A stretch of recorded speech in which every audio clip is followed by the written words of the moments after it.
Jhansi medical college के NICU में कैसे आग लगी, इसकी जांच तेज हो गई है। फॉरेंसिक टीम मौके पर पहुंच चुकी है। पूरे घटनास्थल की वीडियोग्राफी और फोटोग्राफी की जा रही है। सीधे लखनऊ से मॉनिटरिंग की जा रही है।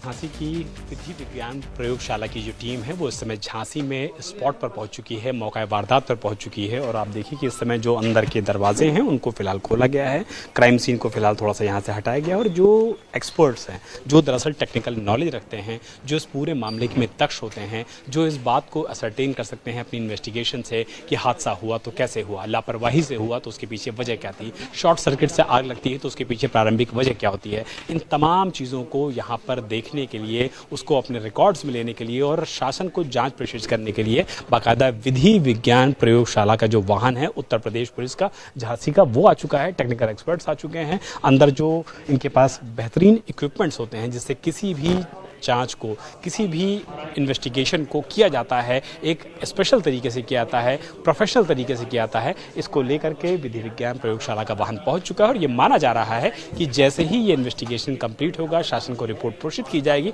तो कम से कम ये स्पष्ट हो सकेगा कि इस पूरे मामले का सच क्या है जिसमें 10 बच्चों की जान ले ली और प्रशासन के ऊपर, एडमिनिस्ट्रेशन के ऊपर और इस अस्पताल यानी कि मेडिकल कॉलेज के ऊपर तमाम तरीके के सवाल खड़े किए हैं। झांसी से एक और बड़ी खबर आ रही है। जिस एनआईसीयू वार्ड में आग लगने से 10 बच्चों की मौत हो गई, उसी वार्ड में कल शाम 5 बजे के आसपास शॉर्ट सर्किट हुआ था। सूत्रों के मुताबिक पहली बार हुए शॉर्ट सर्किट को अनदेखा किया गया। पहली बार में ही मेडिकल कॉलेज प्रशासन ने अगर शॉर्ट सर्किट को नजरअंदाज ना किया होता तो दूसरी बार वार्ड में 10:45 पर शॉर्ट सर्किट हुआ था, जिसके बाद महारानी लक्ष्मीबाई मेडिकल कॉलेज में भीषण अग्निकांड हुआ और इस हादसे में 10 बच्चों की जान चली गई। तो बड़ी खबर इसको लेकर सामने आ रही है। रात में 10 बजे के बाद जब ये दूसरा शॉर्ट सर्किट हुआ तब आग लगी, लेकिन उससे पहले 5 बजे के करीब भी पहला शॉर्ट सर्किट हुआ था। अगर अस्पताल का प्रशासन उसी वक्त सचेत हो जाता, बच्चों को वहां से निकाल लिया जाता तो शायद ऐसी नौबत नहीं आती और 10 बच्चे अपनी जान नहीं गंवाते। और झांसी से विशाल प्रताप सिंह हमारे साथ लाइव जुड़ गए हैं। विशाल, जो खबर इस वक्त सामने आ रही है कि पहले भी शॉर्ट सर्किट हुआ और कल ही हुआ था, उसके 5 घंटे के बाद फिर से दूसरा शॉर्ट सर्किट होता है, ऐसे में तो सीधे सीधे लापरवाही है। बच्चों को वहां से पहले निकाल लिया जाता, पहले प्रिकॉशन लिए जाते तो ये शॉर्ट सर्किट दोबारा होता ही नहीं। गौनिका, जो इन्वेस्टिगेशन है उत्तर प्रदेश जो शासन का वो इसी चीज़ को लेकर के हो रहा है कि अगर लापरवाही हुई है तो उसकी लापरवाही की वजह क्या है, कितनी हद तक लापरवाही हुई है। और सबसे ज़्यादा हैरानी की बात यह है कि अगर शाम को 5 बजे शॉर्ट सर्किट की घटना सामने आई थी तो उसकी पुनरावृत्ति होने से पहले ही क्यों इस तरीके का एक्शन नहीं लिया गया कि ये सारी चीज़ों को रोका जा सके। डिप्टी सीएम ब्रजेश पाठक आज दोपहर तक यहाँ पर थे, कैंप कर रहे थे। प्रमुख सचिव स्वास्थ्य भी उनके साथ थे, हालांकि वो रवाना हो चुके हैं लखनऊ। और आज शाम को मुख्यमंत्री योगी आदित्यनाथ को ये रिपोर्ट सौंप देनी है कि आखिर वजह क्या है, अगर कोई दोषी है तो उस दोषी के पीछे असली जो कार्रवाई उत्तर प्रदेश सरकार करना चाहती है तो वो क्या करना चाहती है। लेकिन आपको थोड़ा सा पीछे ले चलूंगा गोनिका। लखनऊ में सबसे बड़ा मेडिकल इंस्टीट्यूट है एसजीपीजीआई। आज से लगभग 8 महीने पहले वहां के भी जो आईसीयू है वहां पर शॉर्ट सर्किट हुआ था, आग लगी थी। हालांकि जनहानि नहीं हुई थी, लेकिन उसी दौरान एसजीपीजीआई जैसे बड़े संस्थान में, लखनऊ के सबसे बड़े संस्थान में आग लगती है और आईसीयू में आग लगती है तो इसका शासन ने किस तरीके का संज्ञान लिया, इस तरीके के मेडिकल कॉलेजेस में किस तरीके की बाकायदा यहां पर मॉडल्स कराई गई, किस तरीके से सेफ्टी मेजर्स किए गए, किस तरीके से सिक्योरिटी ऑडिट किया गया, क्या ये वो सारे एसओपीज थे जो लिए गए या फिर नहीं लिए गए। हालांकि डिप्टी सीएम ब्रजेश पाठक ने हमसे बात की इंडिया टीवी से तो उन्होंने साफ कहा कि सेफ्टी ऑडिट, सिक्योरिटी ऑडिट का ख्याल रखा गया है, सबको असरटेन किया गया था, सबका मेजरमेंट हुआ है। लेकिन इसके बावजूद इतनी बड़ी गलती होना, मॉक ड्रिल के बाद इतनी बड़ी गलती का होना, फायर एक्सटिंग्विशर्स का मौके पर ढंग से काम ना करना, फायर अलार्म का ढंग से ना बजना, अपने आप में दिखाता है कि कहीं ना कहीं इस मेडिकल कॉलेज में जो चीजें हुई वो अपने आप में इंसानी जान पर बहुत ज्यादा भारी पड़ी और जिसकी कीमत 10 बच्चों ने अपनी जान को गंवा के चुकाई है। यही वजह है कि शासन इस मामले में बेहद गंभीर है। मुख्यमंत्री योगी आदित्यनाथ पल पल की रिपोर्ट ले रहे हैं और आज शाम तक मानी जा रही है कि शासन की पहली जो रिपोर्ट है वो मुख्यमंत्री के सामने टेबल की जाएगी और उसके बाद मुख्यमंत्री योगी आदित्यनाथ अधिकारियों के साथ बैठकर, डिप्टी सीएम ब्रजेश पाठक के साथ बैठ करके ये डिसाइड करेंगे तो और इस बात को लेकर के जिम्मेदारी फिक्स करेंगे कि आखिर किसकी कितनी गलती है और उसके आधार पर उसके खिलाफ क्या एक्शन बनता है। गौनिका। बिल्कुल विशाल, जैसे आप जानकारी दे रहे हैं, मॉक ड्रिल भी बाकायदा की गई थी, लेकिन उसके बावजूद अगर ऐसी लापरवाही होती है, सरासर सवाल उठते हैं और यही वजह है कि पहली रिपोर्ट भी तैयार करके प्रशासन की तरफ से दी जाएगी। जैसा कि विशाल बता रहे थे, हमने यूपी के डिप्टी सीएम से भी बात की, क्या कहा उन्होंने वो आपको सुनाते हैं। शॉर्ट सर्किट के बाद चूंकि ऑक्सीजन पाइपलाइन पूरे वार्ड में थी, आईसीयू वार्ड था बच्चों का, तो पूरे वार्ड में एकदम आग ने तेजी पकड़ ली।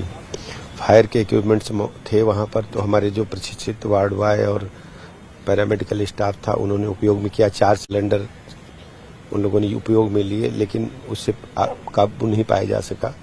बच्चों को रेस्क्यू किया गया, लगभग 40 बच्चों को बचाया गया। 10 बच्चे आकस्मिक मृत्यु का शिकार हुए। 7 बच्चों को हम लोगों ने आइडेंटिफाई कर लिया है। उनके परिजनों को पोस्टमार्टम के बाद हम डेड बॉडी सौंप रहे हैं। 3 बच्चों की अभी शिनाख्त नहीं हो पाई है, उसके लिए प्रयास जारी है। काफी सारे परिजनों से हम लोग की बातचीत, उनका कहना था कि जो हम लोगों ने देखा कि अलार्म नहीं बजा, अंदर जो फायर एक्सटिंग्विशर्स वाले डॉक्यूमेंट थे, वो सारी चीजें थी, वो नहीं हो पाई। सभी वहां पर थे। 4 सिलेंडर्स उपयोग में लिए गए, लेकिन आग चूंकि विकराल थी, रुक नहीं पाई। वो भी एक्सपायरी हो गए थे क्या जो सिलेंडर थे? वो स्टिकर एक तरफ का पड़ रहे हैं, दूसरी तरफ स्टिकर जो करेंट डेट का लिखा है। फरवरी माह में फायर सेफ्टी की ऑडिट भी हुई थी और जून माह में इसका मॉक ड्रिल भी हुआ था फायर का। और यदि किसी भी स्तर पर लापरवाही पाएगी तो हम कड़ी कार्रवाई करेंगे। कहा जा रहा है कि मेडिकल कॉलेज की ऑक्सीजन पाइप की वजह से जो आग लगी वो इतनी तेजी से फैली कि लोगों को संभलने का मौका भी नहीं मिला और बच्चे जिंदा जल गए। जिन लोगों ने अपने मासूमों को खोया, उनके दर्द का अंदाजा नहीं लगाया जा सकता। चश्मदीदों ने क्या कहा वो आपको सुनाते हैं। भैया हमारा बच्चा नहीं मिला, हमारे बच्चे को नहीं भैया, हमारे बच्चे को नहीं, हमारे बच्चा जल गया भैया, पता नहीं है। ये सब डॉक्टर ने जलाया है भैया बच्चा, डॉक्टर कह नहीं पहला बच्चा था भैया, पहला बच्चा है। ओ भैया भैया डॉक्टर कह नहीं चले, हम मर जाते एक आधे, हमें भी तसल्ली हो जाती कि नहीं बचाओ है बच्चा। डॉक्टर भी तो, नर्स भी तो जलती, वो भी तो मरती है घर, हमारे बच्चा मरते। कहाँ थे आप, कौन था आपका बच्चा? हम बाहर बैठे थे, भांजी थी हमारी। क्या हुआ, कैसे पता लगा कि आग लगी? नर्स उधर से निकली, बोलती आग लग गई है, तो हम लोग फिर खिड़की तोड़ के अंदर गए हैं। फिर कुछ नहीं, फिर आग बुझाने का वो किया, आग लेकिन बुझी नहीं, आग की रफ्तार बहुत तेज बढ़ गई है। हाँ, भांजे थे आप? 2 भांजी थी हमारी। मिल गया भांजे? नहीं। कहाँ है, क्या जानकारी लग रही है? जानकारी कोई नहीं दे रहे अभी। इधर भी देख लिया, इधर भी नहीं दे रहे हैं, प्राइवेट में भी देख लिया, उधर भी पता नहीं लग रहा है। किसकी गलती मानते हैं आग लगी है? ये डॉक्टरों की गलती है। जब पता आपको शॉर्ट प्रॉब्लम, आपके चेक करना चाहिए इनको, चेक कोई किया नहीं है, इस तरह लापरवाही इनकी है, प्रशासन की। झांसी के बाद बात अब मऊ की करते हैं, जहां कल रात जबरदस्त बवाल हुआ, पत्थरबाजी हुई, पुलिस की गाड़ियों पर हमला तक हुआ और इस पूरे हंगामे की वजह शोएब को बताया जा रहा है, जिसने पहले बाइक से टक्कर मारी, फिर सुक्खू राजभर पर तेज धारदार हथियार से वार किया, जिसके बाद मऊ में हिंसक झड़प शुरू हो गई। शोएब के खिलाफ एफआईआर दर्ज कर ली गई है। शोएब को गिरफ्तार करने के लिए पुलिस तलाशी भी कर रही है। ऐसा बताया गया है कि शोएब बाइक की कीरिंग में चाकू जैसा हथियार लगाकर घूमता था, इसी से शोएब ने सुक्खू पर हमला किया। चश्मदीदों के मुताबिक बाइक की टक्कर के बाद मामला शांत हो गया था, लेकिन शोएब अपने साथियों के साथ वापस लौटा और जाकर हमला कर दिया और इसी के बाद मऊ में हाई अलर्ट। तो मऊ में जिस तरीके से हत्या हुई उसके बाद से अब हालात लगातार कल पूरी रात नाजुक बने रहे, जहां पर लोगों की तरफ से पुलिस पर पत्थरबाजी की गई, पुलिस वैन को तोड़ा गया। लोगों का गुस्सा सुक्खू की हत्या को लेकर था और शोएब जिस शख्स ने ये हत्या की है उसको लेकर अब लोगों में गुस्सा ज्यादा है, क्योंकि शोएब नाम का एक शख्स जिसका नाम इस वक्त पुलिस की जांच में सामने आ रहा है। अनुरोध है कि आप सभी पीछे हो जाएं। आप सभी से अनुरोध है कि आप कृपया करके पीछे हो जाएं। किसी भी तरह की हिंसा संवैधानिक राज्य में किसी भी तरह से जायज नहीं है। किसी भी तरह की हिंसा संवैधानिक राज्य में किसी भी तरह से जायज नहीं है। 4-5 लोगों से बात कर अगर आप लोगों में से कोई भी 4-5 लोग आपका नेतृत्व करके सामने आ सके तो मैं आपको अनुरोध करता हूं कि वे 4-5 लोग आगे आ जाएं। मधुबन तिराहे से हमारे संवाददाता रुचि कुमार ने रिपोर्ट भेजी है, वो आपको दिखाते हैं। घोसी का ये मधुबन तिराहा है। वैसे तो यहाँ रोजाना हजारों की तादाद में गाड़ियाँ निकलती हैं, मोटरसाइकिल्स भी निकलती हैं। कल भी यहाँ सुक्कू राजभर अपनी 2 भतीजियों के साथ मोटरसाइकिल से आए थे बाजार से कुछ सामान खरीदने और बच्चियों को चाउमीन खिलाने, और यहाँ पर शोएब की मोटरसाइकिल से सुक्खू की बाइक की टक्कर हो गई। शोएब की मोटरसाइकिल पे शोएब और उसके 2 साथी सवार थे और मामला काफ़ी ज़्यादा बढ़ गया, झगड़ा होने लगा। आसपास के लोगों ने समझाया भी, लेकिन सुक्खू का ये कहना है कि शोएब ने अपने साथियों को बुला लिया और पीछे से सुक्खू के गर्दन पे चाकुओं से वार किया और हालात इतने बिगड़ गए कि सुक्खू को इतनी ज़्यादा चोट लग गई कि BHU वाराणसी के अस्पताल में भर्ती कराना पड़ा है। जब यहाँ पर चाकुओं से हमला हुआ तो आगे CSC है, वहाँ पर सुक्खू को ले जाया गया और पूरे इलाके में ये बात फैल गई कि सुक्खू पर शोएब के साथियों ने चाकू से हमला किया है। हालात बिगड़ने लगे, लोग अपने घरों से निकलने लगे। यहाँ जो गाड़ियाँ खड़ी थी कुछ पे तोड़फोड़ हुई। जो पुलिस वाले हैं उनके ऊपर भी पत्थर चलाए गए। जो CO हैं, जो इंस्पेक्टर हैं, उनको चोट भी लगी और यहीं आगे धरने पे लोग बैठ गए। तो पुलिस ने समझा बुझा के सबको शांत कराया, घरों के अंदर भेजा और सुक्खू को इलाज के लिए वाराणसी भेजा गया है। अब पूरे इलाके में इस समय शांति है और जगह जगह इस तरह से पुलिस तैनात है। यहाँ मधुबन तिराहे पे भी पुलिस है और यहाँ जितनी दुकानें हैं वहाँ भी पुलिस है, चौराहे पे भी है और आगे जो रास्ता सुक्खू के घर को जा रहा है और उसके आगे जो शोएब का घर है वहाँ भी पुलिस है। अब FIR जो सुक्खू की माँ है उन्होंने तहरीर दी है, FIR पुलिस ने दर्ज कर ली है और पुलिस का कहना है कि सोशल मीडिया पर इस घटना को लेकर तरह तरह की अफवाहें फैलाई जा रही हैं, उन पर नज़र रखी जा रही है और अफवाहें फैलाने वाले सावधान हो जाए, उनके खिलाफ भी कार्रवाई होगी। और जिस तरह से सुक्खू पे कल हमला हुआ है उसमें जो भी दोषी होगा उसको खिलाफ। तो सुक्खू राजभर जिस पर शोएब नाम के शख्स ने हमला किया, उसका परिवार घोसी के बड़ा गांव में रहता है। वहां से आपको एक रिपोर्ट दिखाते हैं।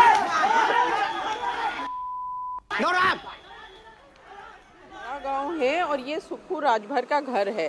सुक्खू राजभर मुंबई में नौकरी करते हैं और घर में शादी थी, तिलक था, तो उसके लिए घर आए थे और घर की जो बच्चियां हैं उनको शॉपिंग कराने ले गए थे।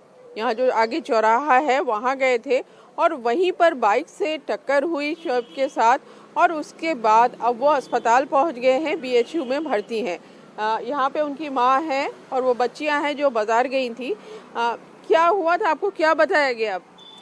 अरे साहब हम तो ना गलाली, यही तो बेल लटक गए, ये लोग लेके गईला मदन मोड़ पर गईला वो अपन कुछ सामान आने, ये लोग तो गल तो कुछ चौनी के का बिकाला ना, तो लेकर के जात खैली स। अब खा के तो वो आवत रहे स, तो मुसलमान यार हुए जब मल्ला चकिया आल बहे तो ठोक दिल गाड़ी में कि ठोक के अपने गाड़ी दे लगन, झगड़ा कर लगन।